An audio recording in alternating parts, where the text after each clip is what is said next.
নমস্কাৰ ছাত্ৰ ছাত্ৰীসকল পুনৰবাৰ মোৰ আজি নতুন ভিডিঅ'টিত তোমালোকক স্বাগতম জনালোঁ। অনুশীলনী 4.3 সাধাৰণ গণিত দশমমান শ্ৰেণীৰ যিখিনি অংক আছে আমি আজি তাৰে কিছুমান অংক সমাধান কৰিবলৈ চাওঁ। 1 নম্বৰত এতিয়া আমাক দিছে ইয়াত বৰ্গ সম্পূৰণ পদ্ধতিৰে তলৰ দ্বিঘাত সমীকৰণবোৰৰ মূল যদি বৰ্তে উলিওৱা। এতিয়া এই পদ্ধতিটোত আমি কি কৰিব লাগে সেই কথাটো প্ৰথমতে তোমালোকে মনত ৰাখিবা। সেইটো হৈছে ইয়াত আমি সমান চিনৰ বাও পক্ষত এটা পূৰ্ণ বৰ্গ ৰাশি পাবলৈ চেষ্টা কৰিব লাগে। তাৰ লগত কিবা পদ বেলেগ থাকিব পাৰে, কিন্তু প্ৰথম যিটো ৰাশি আমি পাবলৈ চেষ্টা কৰিম সেই ৰাশিটো পূৰ্ণ বৰ্গ ৰাশি। মানে কেনেকুৱা ধৰণৰ পূৰ্ণ বৰ্গ ৰাশি হ'ব চোৱা, সেইটো a + b হোল স্কোৱাৰ বা a - b হোল স্কোৱাৰৰ আৰ্হিৰ এটা পূৰ্ণ বৰ্গ ৰাশি হ'ব। এতিয়া ইয়াত চোৱা লাষ্টত গৈ পেলাই যে আমি এই ৰাশিটো পাইছোগৈ x - 7/4 হোল স্কোৱাৰ। এইটো x - y হোল স্কোৱাৰ বা a - b হোল স্কোৱাৰৰ ধৰণৰ ৰাশি এটা। তাৰমানে এনেকুৱা a - b হোল স্কোৱাৰ বা a + b হোল স্কোৱাৰ আকাৰৰ আমি এটা ৰাশি পাবলৈ সদায় চেষ্টা কৰিব লাগে।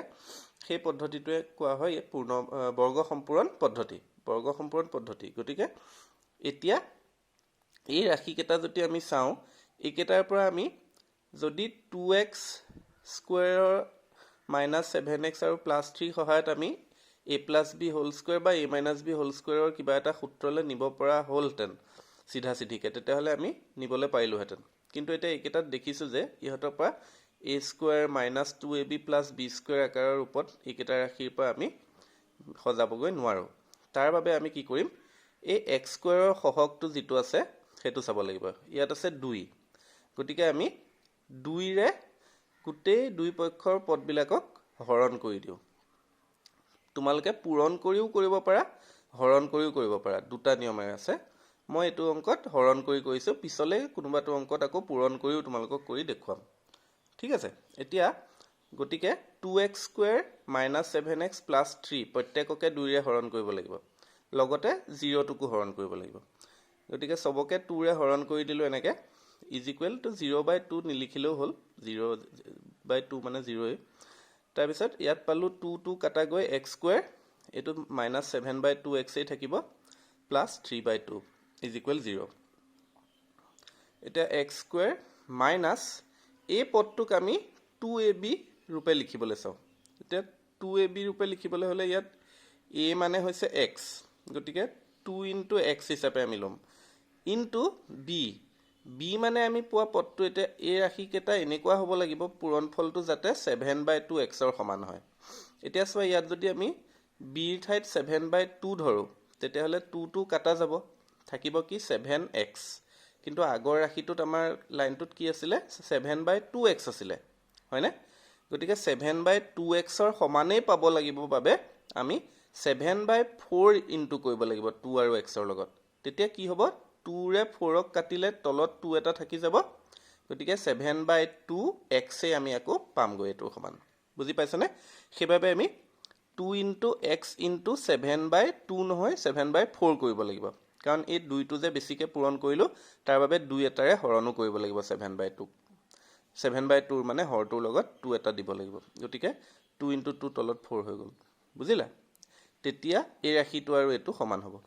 তাৰপিছত +3/2টো আমি এতিয়াই নাই পাতা।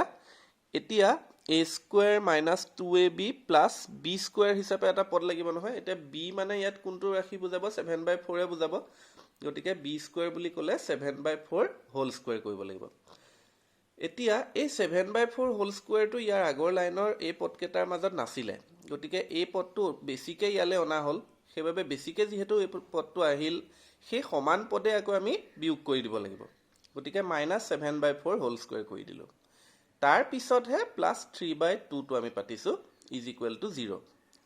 এই লাইনটোৱে বৰ্গ সম্পূৰণ পদ্ধতিৰ আটাইতকৈ মেইন শাৰী। এই শাৰীটোত আমি ভাঙি ল'ব পৰাটোৱেহে আচল। গতিকে তোমালোকে এই ছেকেণ্ড লাইনটো আৰু তাৰপিছত এই লাইনকেইটাত গুৰুত্ব দিবা সদায়। এতিয়া ইয়াৰ পৰা প্ৰথম, দ্বিতীয় আৰু তৃতীয় এই তিনিটা পদ যদি আমি মিলাওঁ, তেতিয়াহ'লে x square -2xy + y square, এইখিনি মিলি কি হ'ব, x - y হোল স্কোৱাৰ হ'ব, হয়নে? তাৰমানে x minus 7/4 হোল স্কুৱেৰ। তাৰ পিছত বেছিকৈ থকা পদ হৈছে এইটো আৰু এইটো এইকেইটা এতিয়া তাৰ লগতে থাকি যোৱা পদকেইটা। গতিকে -7/4 হোল স্কুৱেৰ মানে হ'ল -49/16 7 বৰ্গ 49 4 বৰ্গ 16 প্লাছ 3/2 = 0। এই পদখিনি এতিয়া সমান চিনৰ সোঁপক্ষলৈ লৈ গ'লেই হ'ল। গতিকে এফালে পূৰ্ণবৰ্গ ৰাশি আমাক যিটো দৰকাৰ সেইটো আমি পাই গ'লোঁ। যেতিয়া ইয়াক ৰাখি দিছোঁ, ৰাখি পেলাই -49/16 পঠিয়াই দিলে হ'ব 49/16 প্লাছত, আৰু এইটো হৈ যাবগৈ -3/2। তাৰপিছত এপিনলৈ একো কৰিব নালাগে, লেফ্ট চাইডে ৰাইট হেণ্ড চাইডে আমি এইকেইটাৰ লসাগু লৈ ল'লে হ'ল। 16 হ'ব লসাগু, গতিকে 49 মাইনাছ 2 × 8 হ'লে 16 হয় কাৰণে 3 × 8 কৰি দিয়া 24। গতিকে তেতিয়াহ'লে আমি পাম x - 7/4 হোল স্কুৱেৰ = 25/16 49ৰ পৰা 24 মাইনাছ কৰি। গতিকে আমি এটা দেখিলোঁ যে দুই পিনে দুটা পূৰ্ণবৰ্গ ৰাশিয়ে পাই গৈছোঁ, আৰু এই ৰাশিটোৰ বৰ্গমূল ল'বলৈ গ'লে আমি এতিয়া কি পাম? এটা বাস্তৱ সংখ্যাই পাম। গতিকে যিহেতু ইয়াৰ বৰ্গমূল দুই পক্ষৰ ল'বলৈ গ'লে এইপিনেও আমি এটা বাস্তৱ সংখ্যা পাম, তাৰমানে এই ৰাশিটোৰ পৰা xৰ আমি দুটা বাস্তৱ মান পাম। গতিকে যদিহে এইপিনে আমি ঋণাত্মক কিবা ৰাশি পাওঁ যিটো বৰ্গমূল উলিয়াবলৈ আমি গ'লে বাস্তৱ সংখ্যা নাপাওঁ, তেনেকুৱা ক্ষেত্ৰত আমি ক'লোহেঁতেন যে xৰ কোনো বাস্তৱ মান নাথাকিব। কিন্তু এইটো যিহেতু ধনাত্মক ৰাশি পাইছোঁ, গতিকে ইয়াৰ বৰ্গমূল যিয়েই হওক সি এটা বাস্তৱ সংখ্যা হ'ব। গতিকে আমি এতিয়া ইয়াৰ পৰা পিছৰখিনি কৰিম।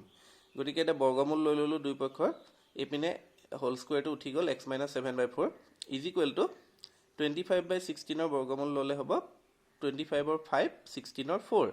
কিন্তু ইয়াৰ আগত আমি প্লাছ মাইনাছ চিন দিব লাগিব। কিয়? কাৰণ এইটোৰ পৰা আমি যি দুটা বৰ্গমূল পাম, সেই দুটা বৰ্গমূলৰ এটা প্লাছত হ'ব, এটা মাইনাছত হ'ব। কাৰণ আমি জানো যে প্লাছ সংখ্যা এটা বৰ্গ কৰিলে যিটো হয়, মাইনাছ সংখ্যা এটা বৰ্গ কৰিলেও সেই একেটাই হয়। গতিকে ইয়াৰ বৰ্গমূলৰ এটা হ'ব +5/4, এটা হ'ব -5/4। গতিকে এতিয়া এফালে x - 7/4 = এইটো পালোঁ। তাৰ পৰা আমি অকল xৰ মানটোহে উলিয়াব লাগে, কাৰণ মূল নিৰ্ণয় কৰিবলৈ দিছে। গতিকে -7/4টো সমান চিনৰ সোঁপক্ষলৈ লৈ গ'লোঁ। তেতিয়া আমি পাম 7/4 ± 5/4। এইপিনে +-5/4 আছিলেই, তাৰ আগত 7/4 পাতি দিবা। সদায় তোমালোকে এই প্লাছ মাইনাছৰ যিটো ৰাশি থাকে তাৰ আগত পাতিবা, এইপিনৰ পৰা যিটো xৰ লগত থকা ৰাশি আমি এইপিনলৈ নিওঁ। গতিকে দুটা উত্তৰ হ'ব এতিয়া। এটা হ'ব x = 7/4 + 5/4, বা আন এটা হ'ব 7/4 - 5/4। গতিকে এই দুটাৰ লসাগু হ'ল 4, 7 5 যোগ কৰিলে হয় 12, 12ক 4ৰে হৰণ কৰিলে হয় 3, তাৰমানে এটা মূল হ'ল 3। আকৌ এই দুটাৰ লসাগু 4, 7ৰ পৰা 5 বিয়োগ কৰিলে হ'ব 2, 2 আৰু 4 কটাকটি কৰিলে 2ৰে 2ক এবাৰ, 4ক দুবাৰ। গতিকে 1/2 হ'ব আনটো মূল। গতিকে নিৰ্ণয় মূল দুটা আমি পামগৈ 3 আৰু 1/2। গতিকে এই ধৰণে আমি এই বৰ্গ সম্পূৰণ পদ্ধতিৰ সহায়ত এটা দ্বিঘাত সমীকৰণৰ মূল দুটা উলিয়াব পাৰোঁ। এইবাৰ আহিছে ইয়াৰ 2 নম্বৰ প্ৰশ্নটোলৈ। 1 নম্বৰ 2 নম্বৰ প্ৰশ্নটো ইয়াত দিছে 2x² + x - 4 = 0। আগৰটোতো 2x² আছিলে, x² মানে প্ৰথম পদত x² সহগ 2 আছিলে, ইয়াতো আছে। আমি গতিকে 2ৰে গোটেইবিলাককে হৰণ কৰি পেলাই কৰিছিলোঁ আগৰটোত।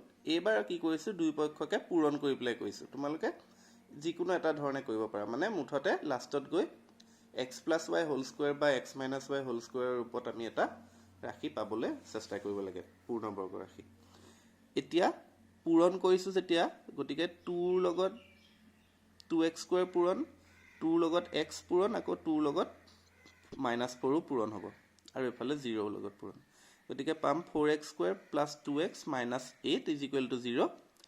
এতিয়া 4x² পৰা 2x হোল স্কুৱেৰ হিচাপে আমি প্ৰথম বৰ্গ ৰাশিটো পালোঁ, প্লাছ এইটোক বনাব লাগিব 2ab।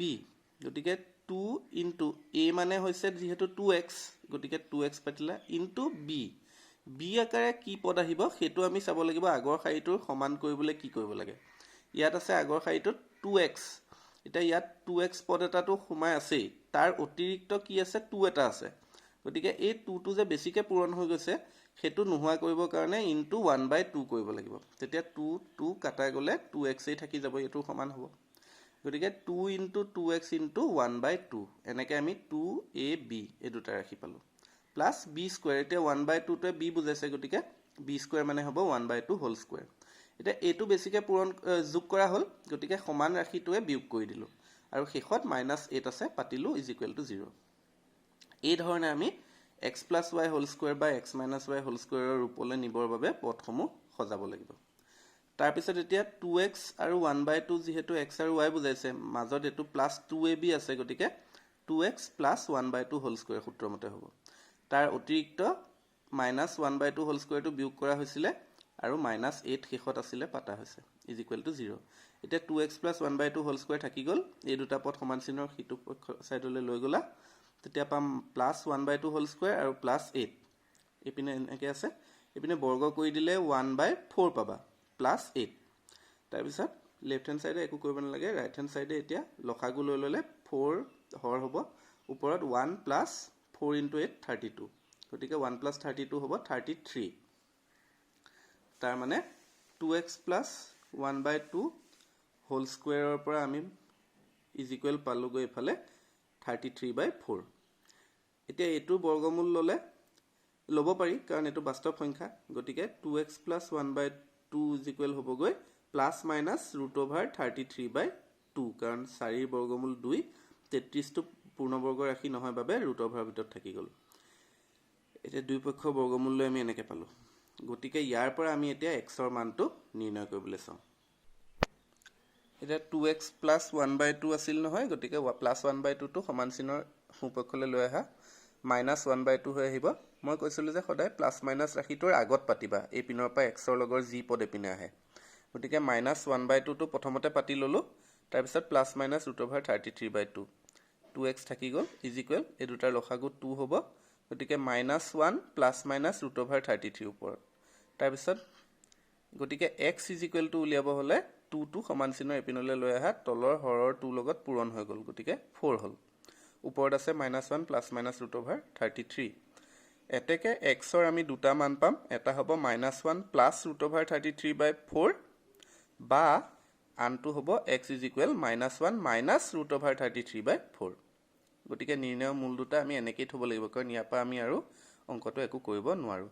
যদিহে ওপৰৰ ৰাশিকেইটাত কিবা কমন ল'ব পৰা ৰাশি ওলালহেঁতেন, যিটো তলৰ ৰাশিৰ লগত কটাকটি যোৱাব পাৰি, তেতিয়া আমি কমন লৈ পেলাই কটাকটি কৰি পেলাই ৰাশিটোক অলপ সৰু কৰিবলৈ চেষ্টা কৰিব পাৰোঁ। কিন্তু এই ভগ্নাংশটো কেইটাক আৰু লঘিষ্ঠ আকাৰলৈ নিব নোৱাৰি, গতিকে মূল দুটা এই দুটাই হ'ব। এই ধৰণে আমি বৰ্গ সম্পূৰণ পদ্ধতিৰে এই সমীকৰণটোৰ মূলকেইটা নিৰ্ণয় কৰিব পাৰিছোঁ। আশা কৰিছোঁ এতিয়ালৈকে কৰা অংক দুটাৰ তোমালোকে পদ্ধতিটো বুজি পাইছা। ইয়াৰ পিছত 3 নম্বৰ প্ৰশ্নটো চোৱা, 4x² + 4√3x + 3 = 0।